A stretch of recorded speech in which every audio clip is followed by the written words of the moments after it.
अस्सलामुअलैकुम। Life insurance series के mathematical portion में खुशामदीद। आज हम एक इंटरेस्टिंग सफ़र शुरू करेंगे जिसमें हम टैक्सेशन और गेन्स के कॉन्सेप्ट्स को एक्सप्लोर करेंगे बिल्कुल सिंप्लीफाइड तरीके से। इस वीडियो का पूरा फ़ायदा उठाने के लिए एक कैलकुलेटर, पेन और नोटबुक ज़रूर साथ रखें क्योंकि हम कुछ मज़ेदार कैलकुलेशंस भी करेंगे। तो अब वीडियो को पॉज करें और इन टूल्स को ले आएँ। चलिए शुरू करते हैं। पहला सेक्शन है taxation and gains, capital gains tax. जब एक कैनेडियन टैक्स पेयर की डेथ होती है तो एज्यूम किया जाता है कि उसने अपनी सारी प्रॉपर्टी को डेथ से पहले मार्केट की फेयर वैल्यू पर बेच दिया था। अगर शेयर्स एक एक्टिव और प्रॉस्पेरस बिजनेस में हैं और ये शेयर्स किसी और को दिए जाएं तो ये एक खास टैक्सेबल कैपिटल गेन की वजह बन सकता है। इस कॉन्सेप्ट को और बेहतर समझने के लिए एक एग्जाम्पल देखते हैं। साथ साथ कैलकुलेट करें ताकि समझने में आसानी हो।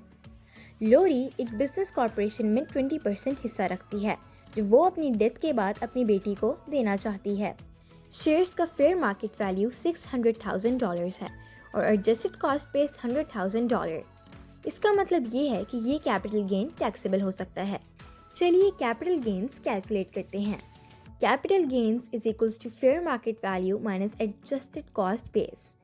रिमेंबर, कैपिटल गेन्स का सिर्फ 50% ही टैक्सेबल होता है, यानी कैपिटल गेन्स टाइम्स 50% इज 250,000। ये वो अमाउंट है जिस पर टैक्स लगेगा और बाकी का $250,000 नॉन टैक्सेबल है। अब अगर लोरी का मार्जिनल टैक्स रेट 36% है तो $250,000 पर 36% के हिसाब से $90,000 टैक्स पे करना होगा। तो लोरी का कैपिटल गेन्स पर टैक्स $90,000 है। अगर उसकी एस्टेट ये इनकम टैक्स अदा नहीं कर सकती और उसकी बेटी भी नहीं कर सकती तो उसका एग्जीक्यूटर कुछ शेयर्स बेचने पर मजबूर हो सकता है टैक्स बिल पे करने के लिए। ग्रेट जॉब सो फार। अगर आपने सही कैलकुलेट किया तो अपना जवाब कमेंट सेक्शन में ज़रूर शेयर करें। और अगर और प्रैक्टिस चाहिए तो ओलिवर्स वेबसाइट पर लाइफ इंश्योरेंस मैथ हब में और भी सवालात हल कर सकते हैं। अगला टॉपिक है life time capital gains exemption यानी LCGE। ये एक खास टैक्स बेनिफिट है जो कैनेडियन टैक्स पेयर्स को दिया जाता है। इसका मकसद ये है कि अगर आप किसी क्वालिफाइड एसेट जैसे कि कैनेडियन कंट्रोल प्राइवेट कॉरपोरेशन यानी CCPC के शेयर्स, फैमिली फार्म या फैमिली फिशिंग बिजनेस के कैपिटल गेन्स पर लगने वाले टैक्स को या तो रिड्यूस किया जाए या एलिमिनेट किया जाए। हर कैनेडियन टैक्स पेयर के लिए ये एग्जेम्पशन एक फिक्स्ड अमाउंट तक अवेलेबल है। हर साल ये अमाउंट इन्फ्लेशन के साथ एडजस्ट होती है, जिसका मतलब ये है कि आप अपने कैपिटल गेन्स को टैक्स फ्री बचा सकते हैं, बस अगर आपके एसेट्स इस एग्जेम्पशन के लिए क्वालिफाई करते हैं तो। इस टॉपिक में दो चीज़ें याद रखने वाली हैं। नंबर 1, CCPC के लिए कुछ एडिशनल रिक्वायरमेंट्स हैं जैसे कि एसेट्स का इस्तेमाल एक्टिव बिजनेस में होना और शेयर्स का ओनरशिप पीरियड। ये रूल्स हम नेक्स्ट मॉड्यूल में डिस्कस करेंगे। और नंबर 2, फैमिली फार्म्स और फिशिंग बिजनेसेस के लिए LCGE अभी भी $1 मिलियन का फिक्स्ड अमाउंट है। इस प्रैक्टिस मॉड्यूल के लिए हम 2021 का LCGE रेट इस्तेमाल करेंगे। अगर रेट्स अपडेट हुए हैं तो वो पिंड कमेंट सेक्शन में मिलेंगे। चलिए एक एग्जाम्पल के ज़रिए समझते हैं। जीन अपने CCPC का सोल शेयर होल्डर था। जब उसकी डेथ हुई तो बिजनेस का फेयर मार्केट वैल्यू $2,400,000 था और एडजस्टेड कॉस्ट बेस $200,000। उसने अपना बिजनेस अपनी बेटी के नाम छोड़ दिया। अब हम जीन का कैपिटल गेन कैलकुलेट करते हैं। Capital gain is equals to fair market value minus adjusted cost base. Jean ने कभी भी LCGE का फ़ायदा नहीं उठाया तो इस कैपिटल गेन का $892,000 हिस्सा टैक्स से एग्जेम्प्ट हो सकता है।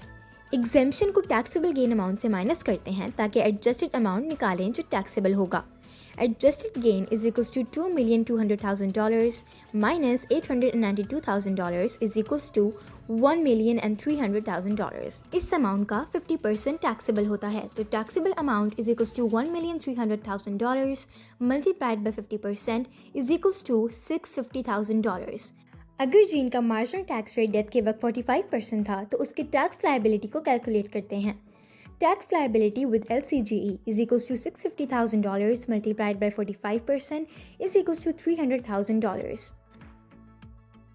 अब सोचिए कि अगर जीन LCGE का फ़ायदा नहीं उठा पाता तो उसकी टैक्स लायबिलिटी क्या होती। Tax liability without LCGE is equals to $2,200,000 multiplied by 50% multiplied by 45% is equals to $500,000। यानी अगर जीन LCGE का फ़ायदा नहीं उठाता तो उसकी टैक्स लायबिलिटी में काफ़ी फ़र्क डबल से ज़्यादा होता। इस एग्जाम्पल से ये साफ है कि LCGE से कितनी बचत हो सकती है। अब आपकी बारी है। जब एडी का इंतकाल हुआ तो उसने अपने कंपनी के शेयर्स अपने बेटे को छोड़ दिए। ये कंपनी एक CCPC है और एडी ने कभी भी $892,000 का LCGE का फ़ायदा नहीं उठाया। जब एडी का इंतकाल हुआ तो उसके शेयर्स का फेयर मार्केट वैल्यू $19,900,000 थी और एडजस्टेड कॉस्ट बेस $4,500,000 थी। अपने नॉलेज को टेस्ट करें और एडी का टैक्सेबल कैपिटल गेन कैलकुलेट करें।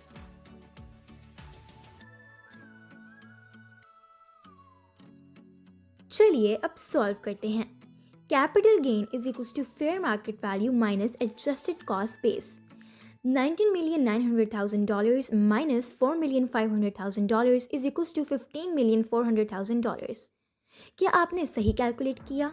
अपना जवाब कमेंट सेक्शन में ज़रूर शेयर करें। तो ये था टैक्सेशन और कैपिटल गेन्स। उम्मीद है आपके कॉन्सेप्ट्स क्लियर हो गए हैं। अगर कुछ कॉन्सेप्ट्स की डेफिनेशंस और डिटेल्स की ज़रूरत है तो लाइफ इंश्योरेंस पार्ट 1 ज़रूर देखें। यहाँ एक छोटा सा ब्रेक लें क्योंकि आगे भी बहुत सारी इन्फॉर्मेशन आपका इंतज़ार कर रही है।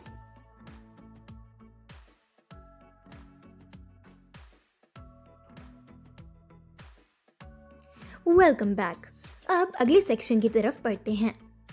पॉलिसी मैनेजमेंट, जिसमें सबसे पहला टॉपिक है आउटस्टैंडिंग पॉलिसी लोन। अगर किसी ने अपनी होल लाइफ या यूनिवर्सल लाइफ इंश्योरेंस पॉलिसी के कैश सरेंडर वैल्यू पर लोन लिया हो और उस लोन को रीपे किए बगैर उसकी डेथ हो जाए तो लोन की अमाउंट और उस पर लगने वाला इंटरेस्ट डेथ बेनिफिट से माइनस कर दिया जाता है। चलिए एक एग्जाम्पल के जरिए समझते हैं। जूली के पास एक $500,000 का होल लाइफ इंश्योरेंस पॉलिसी है।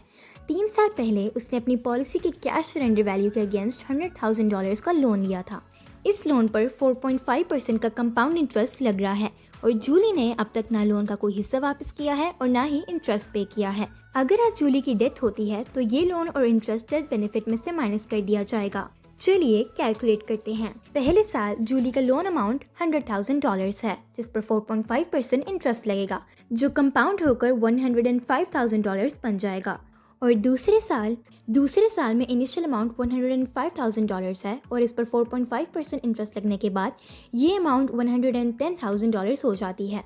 फिर तीसरे साल में इनिशियल अमाउंट $110,000 है और 4.5% इंटरेस्ट के बाद ये $115,000 बन जाती है।